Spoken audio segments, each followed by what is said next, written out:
Hello, Stratford calling. So the summer holidays have started.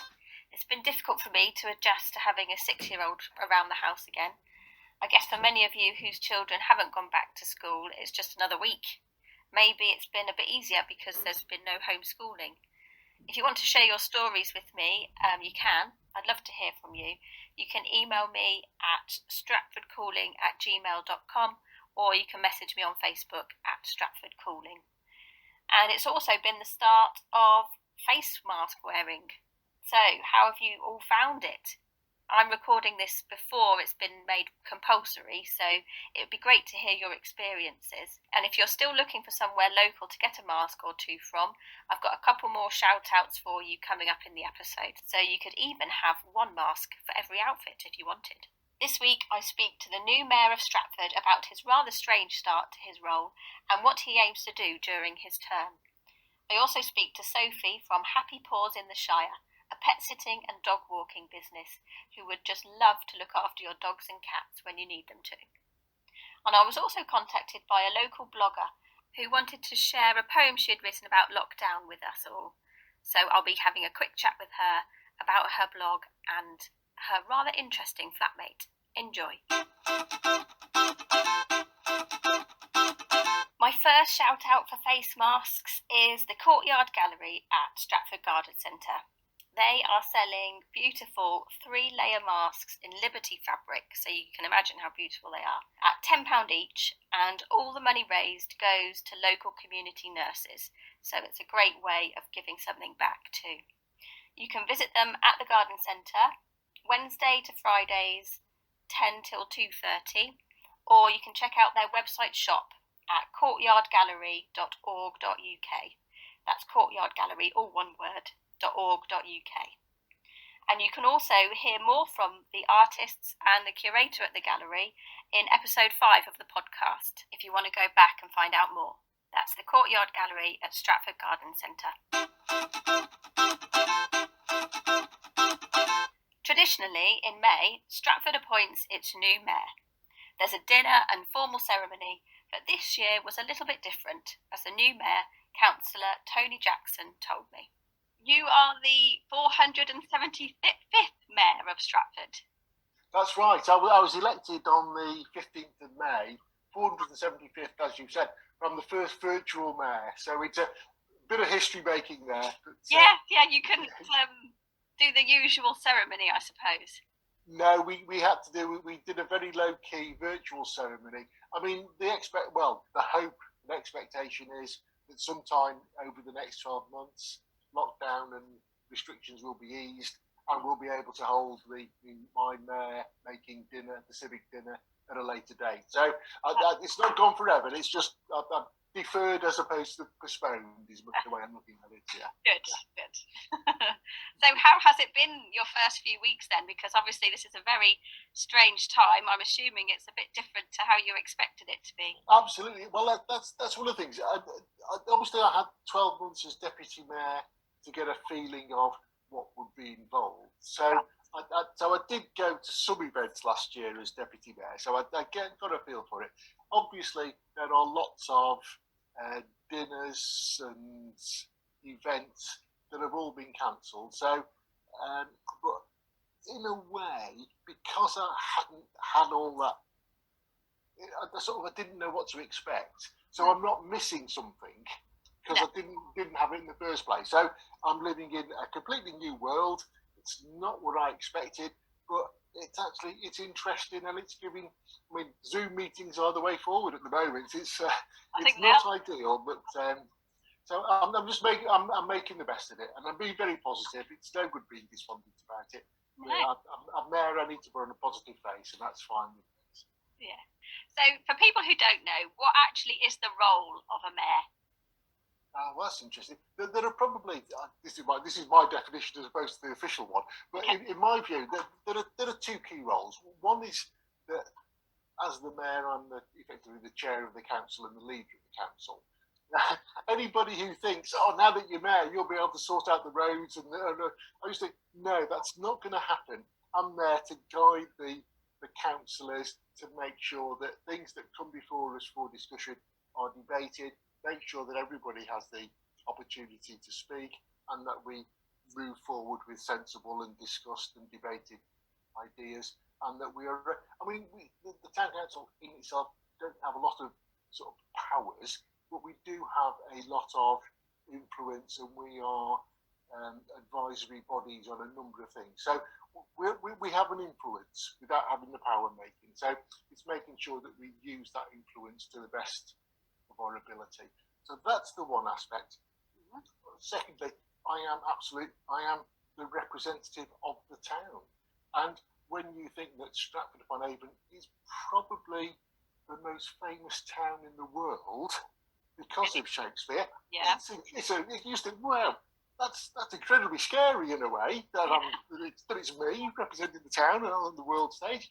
But that's just one of the things. So to go to events and to have the opportunity to actually share in the sort of enjoyment of that community spirit in all the events in the town. So opening fates, things like that. It's one part, but it's nice to be able to get out into the community and to meet all the different groups and get a greater understanding of all the work that goes on by the volunteer groups primarily, the charities, the groups. So that understanding. So it's been a little bit handicapped by virtue of the fact that I can't go out.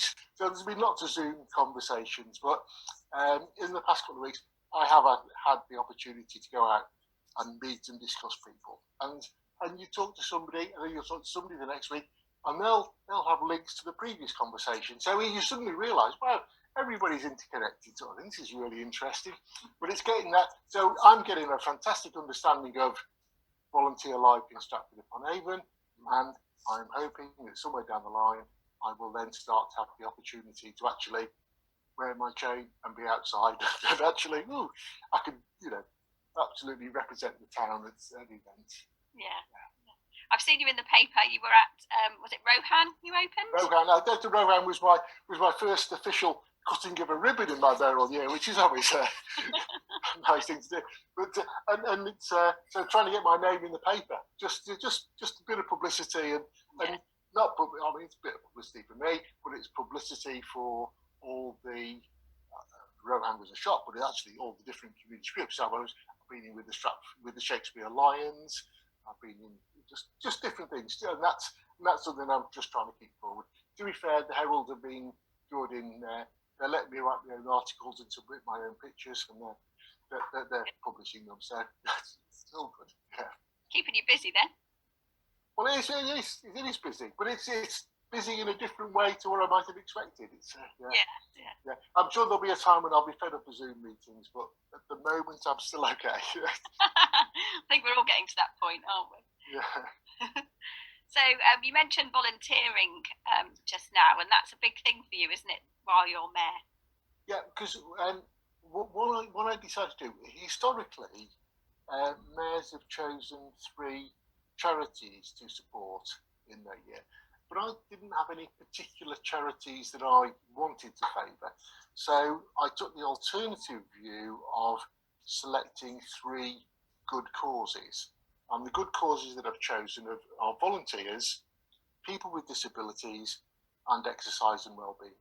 And those broad headings really give me an in almost to every organisation or group in the town.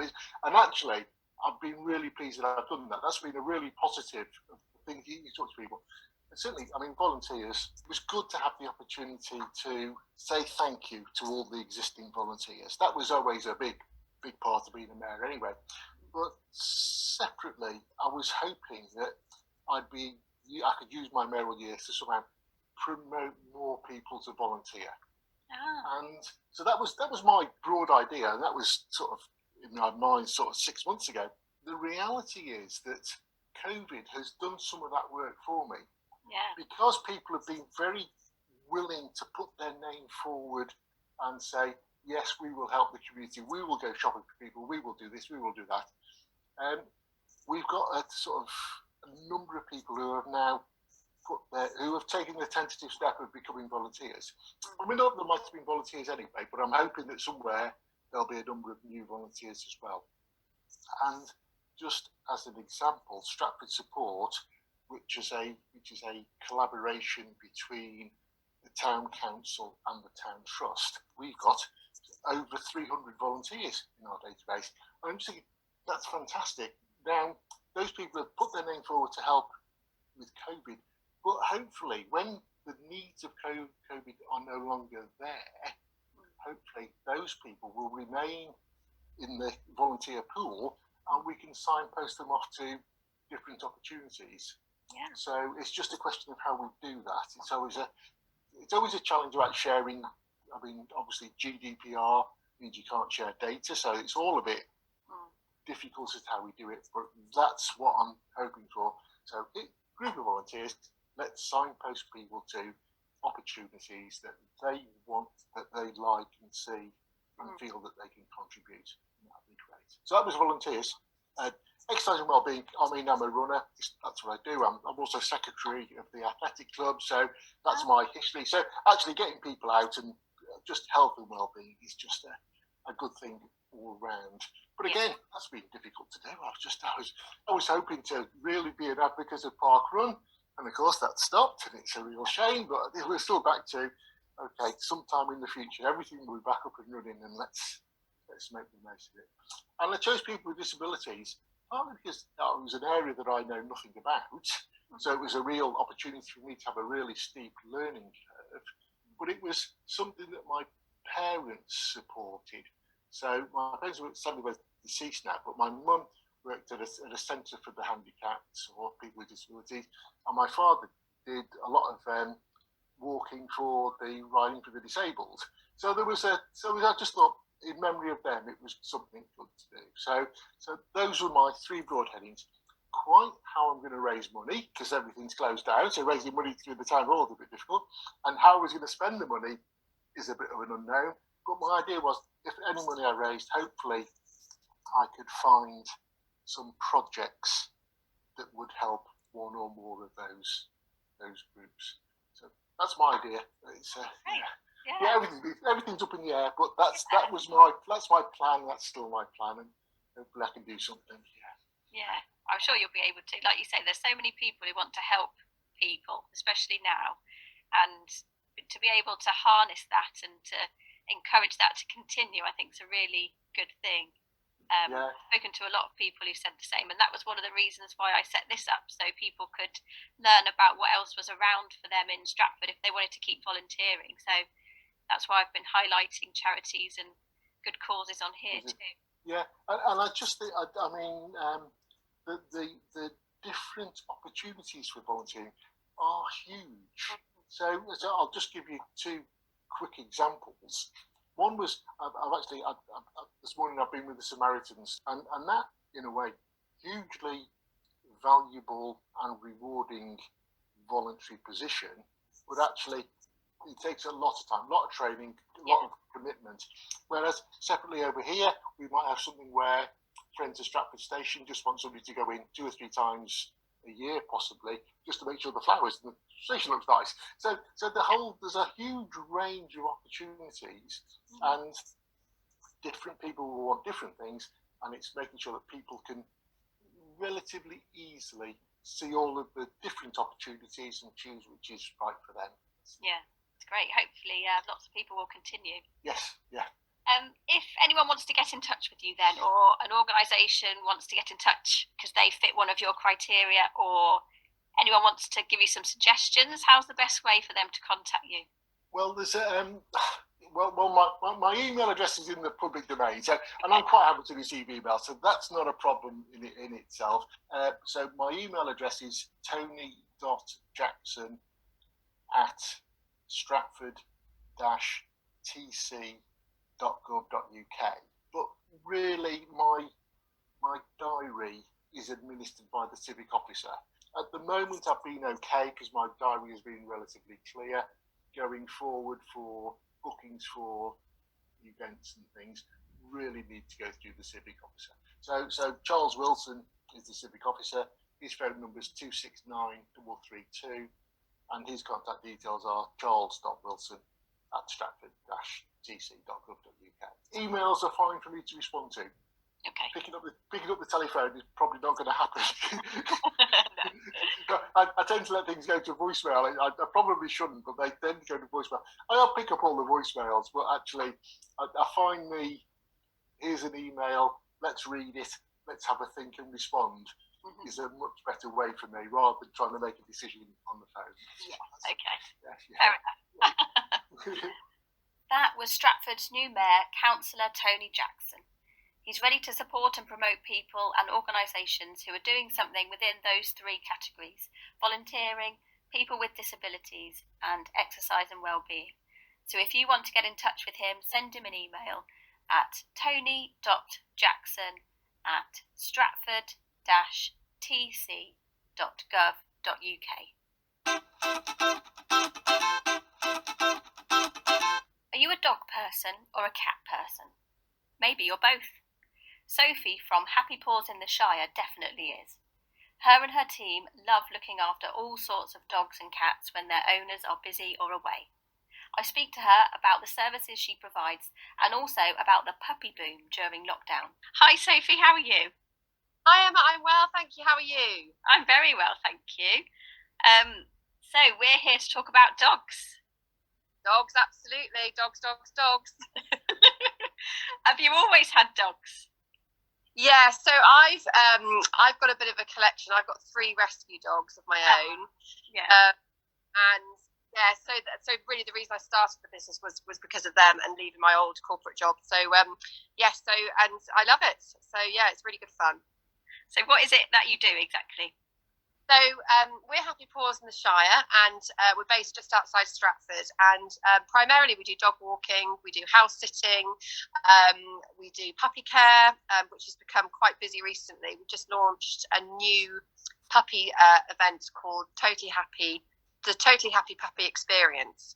And I've joined up with Kathy from Totally Dogs, and she's a dog trainer. And we're basically doing a joint effort and focusing on all the lockdown puppies that people have had recently. So we just started that last Saturday, and we're doing that on a weekly basis. So that's been quite popular. And we also look after cats. So quite a collection of things, mainly animals, dogs and cats. Oh, yeah. So you mentioned the lockdown puppies. You said this to me in your email. What's been happening over lockdown then? So over lockdown, we've noticed that quite a lot. There's been quite an influx in people getting puppies, primarily because they're all at home. So in some ways, it's been a great opportunity for people that perhaps have wanted a dog for ages. They've had the time to be able to have that puppy because they do need a lot of care. But obviously with that has come problems, being that people haven't been able to socialise. So these lovely puppies have been at home with families, but not out and about getting the social interaction that they need, which is so important in their development, up until about 16 weeks. So we're trying to help puppies who've got maybe a little bit of anxiety, because they haven't met other dogs, or perhaps we've all been walking but avoiding people. So it's a bit of an unusual situation. But yes, the puppy surge people getting puppies has really risen. It's gone quite mad, really. So yeah, I didn't realise that until you told me. Yes, yeah, it's crazy. I mean, I can see why people have done it, because it's as you said, it's an unusual situation where most people have been off work 3 or 4 months, if not still off work. So I suppose it's an ideal opportunity and an ideal time to have a new dog. So, but we're hopeful that any of the ones that we have taken on who've got a few little issues, we can help them out. So that's the main aim behind what we're doing. So what sort of issues might they have then? A few of them have got a separation anxiety. And this is because obviously most people have been at home with them, so they haven't been left for long periods of time, which is normally what people would be doing if they were at work. So they've become quite dependent on owners, and a little bit fearful sometimes of other dogs, because again they haven't been in a situation where they've been mixing with other dogs, which in an ordinary situation they would have been out walking or in puppy groups or classes. And so that's the main thing really. Some of them are absolutely fine, some of them are very confident. But no, we're just working with them to see how we can help them. So what sort of things do you do in your classes then? So the classes we do a weekly session, and this last week we focused on confidence training. So we set up like a little, I suppose like a little playground. It's an activity area. They have a ball pit, things like we put umbrellas up. So yeah, and all these little things they can stand on. Like, it sounds crazy, but things like plastic sheeting, plastic matting, all sorts of things like that. So they get used to standing on different surfaces. And all in all, that will build up their confidence and help them become less fearful. So like an umbrella, which sounds crazy, but if you put an umbrella up, that might frighten a dog. So we just pop them around the area and so they can see them, so they hopefully won't be frightened. And lots of sniffing games and flower pot games where we put little treats in. So yeah, it's really good fun. And we do a different learning skill every week. So tell me a bit about the dog walking. So the dog walking, we offer group walks, and we have groups of up to 6, depending on their age, their breed, and their size. So we come round and individually assess each dog before we take them on board, just to see what their temperament's like, to ensure that they would get on within that group. We tend to go to different areas across Stratford, nice locations, the Welcome Hills, Dorsetton Woods is a favourite of ours. And we also do solo walking for dogs that are reactive or older, or perhaps just don't want to be in that group. So we do offer the group and the solo walking. And the other thing we do is we've just started doing adventure days where we go to the beach. So we do these, we do these maybe once or twice a month. And sort of fill the van with all our lovely dogs and tootle off down to Burnham-on-Sea, take a picnic and let them have a really good run, play in the sea and everything else. So that's really good fun. But I do only have about 5 spaces for that. So it's sort of first come, first served. Booked up for the doggy holidays. Yes, it's brilliant. It's really, really good fun. Yeah, they love it. Oh, brilliant. So you say you look after cats too? Yes, so we offer a service called Feed and Fuss, where people who go on holiday don't necessarily want to put their cats into a cattery. So we will go into their home and feed them, make a fuss of them, change the litter tray and all that kind of thing. So that's a good service for people that cats don't want to be in a cattery. So that's what we do primarily with those. Or if people are out for, a long day or something like that, they just want us to pop in and see them, then we do that as well. That's great. And how many people have you got working for you? So at the moment, I've got there's four of us, including myself. I have a couple of house sitters. They also do a little bit of dog walking. My husband Paul also runs the business with me, so we do it full time. And then we have a couple of other ad hoc helpers as well who help us on a holiday cover and things like that. So, however, I am looking for house sitters and potential dog walkers coming up in September. So if anybody's interested locally, give me a shout. Oh, that's a good thing to know. I'm sure there's lots of people love to work with some lovely doggies and cats. Yeah, absolutely. It's a great job. And if you're retired perhaps, or you're a student who's studying, you can still work and do it at the same time. So it's really good. And most of it is fairly local, so you haven't got to travel far. Great. Thanks. So how can people find out more about you or get in touch? So we have a website, www.happypawsintheshire.co.uk. We also have an Instagram page, and we're also on Facebook. So you can find us on all of those three links. Lovely. Thanks very much. It's been great to talk to you. And you, Emma. Thanks for having me on. That's all right. And best of luck with everything. Thank you. Appreciate it. Take care. That was the pet mad Sophie from Happy Paws in the Shire. If you have a lockdown puppy who needs a bit of help or need a dog walker or a house sitter, you can find out more about them on their website, happypawsintheshire.co.uk. That's happypawsintheshire, all one word, .co.uk. My next face mask shout out is for Stratford Fancy Dress Balloon and Party Shop. They're also at Stratford Garden Centre and selling a variety of very funky masks. They're open Monday to Saturday 10 till 5 and Sunday 11 till 3. That's Stratford Fancy Dress Balloon and Party Shop at Stratford Garden Centre. A few weeks ago I was contacted by local blogger Alice, who writes the blog My Housemate's a Mermaid. She wanted to share her writing with you, so I zoomed up with her for a quick chat and asked her the obvious question. Is your housemate actually a mermaid? Yes, in a word. Basically, when I moved into a rental a few years ago, one of my housemates at the time, she was an actress, and one of the things she specialised in was dressing up as a mermaid. So she would go to local aquariums, she'd go to kids' parties. Apparently she'd go to stag do's. I don't really know how that worked, but she had this basic massive tail, and she'd dress up as a mermaid. So it was almost my go-to icebreaker for people, because when people say things like, my favourite colour's this, my favourite food's that, and I go, well, I share a house with a mermaid. And it always gained a response. So, yeah, loved her to pieces. So, yes, she was a mermaid actress. Wow, that's very impressive. Not everybody can say that, can they? No. It was very surreal, especially as at the time it's living in Swindon, which is just the most landlocked, nondescript town in the whole country to have a mermaid. So you write this blog. Can you tell me a bit about what you write on the blog? So it is sort of in keeping with the title of it. It's sort of very observational, quirky British humour. It's quite hard to explain. So I often say to people, it's a bit like if you had Bridget Jones and Fleabag mixed together, but it's real life. It's actually happening to me as a writer.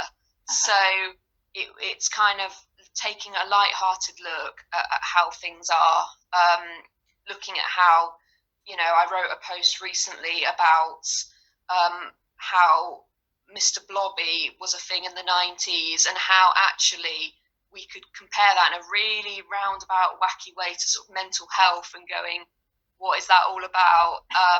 But also at the same time, looking at the exploits during lockdown of my dad, who started growing a polytunnel, and he was saying that this is a great way to avoid travelling, and he's doing his bit.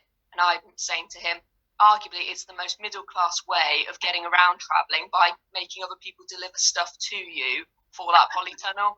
So, like I said, it's sort of a very quirky British humour. Loads of fans in the UK, but also in America. I think Americans like it because it's that old Bridget Jones style thing, and they just lap it up. And I think, especially during lockdown, where a lot of these people haven't been able to travel to places like Stratford, they've been very keen to kind of get that essence of, oh, you're so English, and all you do is drink tea and coffee all the time. And actually, ironically, since going into lockdown, that's all I've been drinking. So I think it almost fuels the stereotype even more, which they just lap up. But I've been doing it now for nearing 6 years, and it just grows bigger and better every year with the fan base and the content I write. So it's great. That's really good. And you're a freelance writer as well?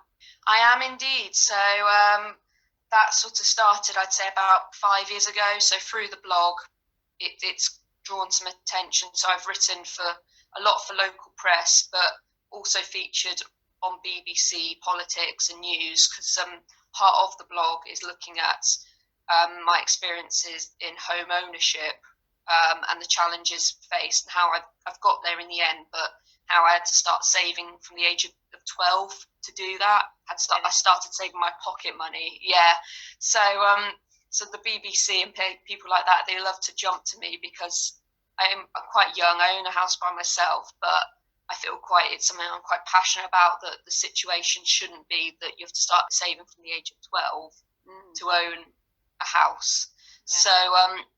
So I do a lot of freelance writing for local press, also for local charities. I help support those guys where I can, because I know they're always thinly stretched, and sometimes it's helping them refine a story so it's quite to the point, gets the message across, serves their purpose. So, I do a bit of everything, but always with a lot of heart behind it. Yeah, sounds like it. And I've read on your blog that you're writing a manuscript for a novel. Is that right?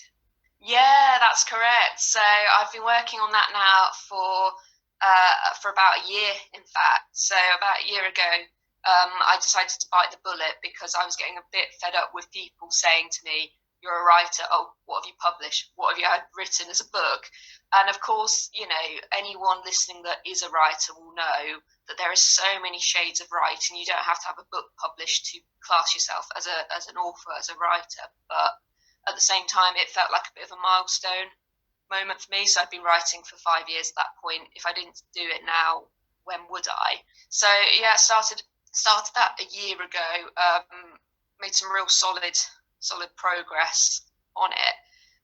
It's a similar style to my blog, so I know my fans are very keen to see it. If anything, the danger is people think it's going to be about my life, and I've had to sort of say to them, the voices are quite similar to how I write normally, but it's not related to me, because again, it's next level up. It is a bit more towards the Fleabag end of the scale. Okay. And, you know, it's one of those things, it's a good thing to laugh about, but I would hate for people to look at that character and go, that is definitely Alice, that is definitely her doing stupid stuff. So it's definitely interesting, and it's great, and I love doing it. If I made money out of it, that'd be amazing. But I think at the end of the day, anyone that's in this sort of profession understands and knows that you have to have another job on the side, that, you know, the JKs and Stephen Kings in this world make up such a tiny fraction of the authorship market. So it's tough, actually. And you have to be really self-motivated to keep at it. But I love it, and I'm enjoying doing it. And aside from my parents asking me when the book's being published, it's just a great experience. Oh, brilliant. Well, I wish you all the best for that. Thank you. And you've written a poem on your blog that you wanted to share with us today. Is that all right? Yeah, absolutely. So back in sort of the earlier days of lockdown, well, I say earlier, what is earlier, what is late anymore? Back in May, I wrote a poem related to the lockdown period, and it was more somber in tone. But I think it just reflected the fact that, you know, a lot of people were struggling at the time. A lot of people with mental health, with finances, with all sorts.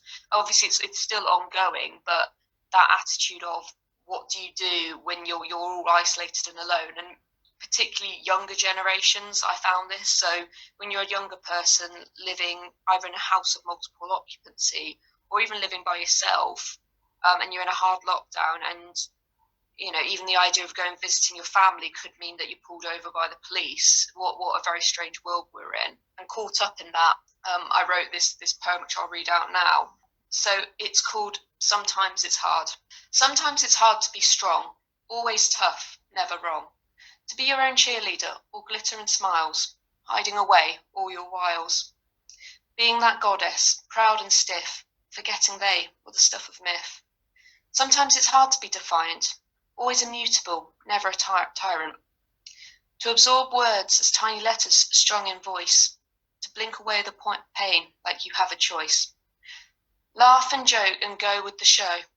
Let the pain flow later when nobody knows. Sometimes it's hard to be one human, always demanding, never realistic, using rhymes to romanticize and cover the cracks, thinking the world could fall gently into verse, if only. Sometimes it's hard, just hard. When some say stay and others shout move, and you're stuck in the middle, not knowing what to do. Because to blame the world is arrogance, to blame yourself is pathetic. So where do we turn to when homes become prisons? The unused vocal cords darken with rust, and what few words remain, they fail me. That's a really beautiful poem. When I read that on your blog, I was like, it was just so emotive and really spoke to me, and I'm guessing it will speak to a lot of people. Yeah. Was that based on your experiences as well? Yeah, I think so. It was kind of, because like I said, I was caught between two worlds really, because for me, when I had to come back during lockdown, I made the decision to move back into the family home, which was quite difficult in a sense because I'm 27 and I hadn't lived with family for that sustained period of time since I was 17, so 17, 18. So it was a real shake-up, but at the same time, it's the isolation of being away from my friends and extended family, I suppose, because,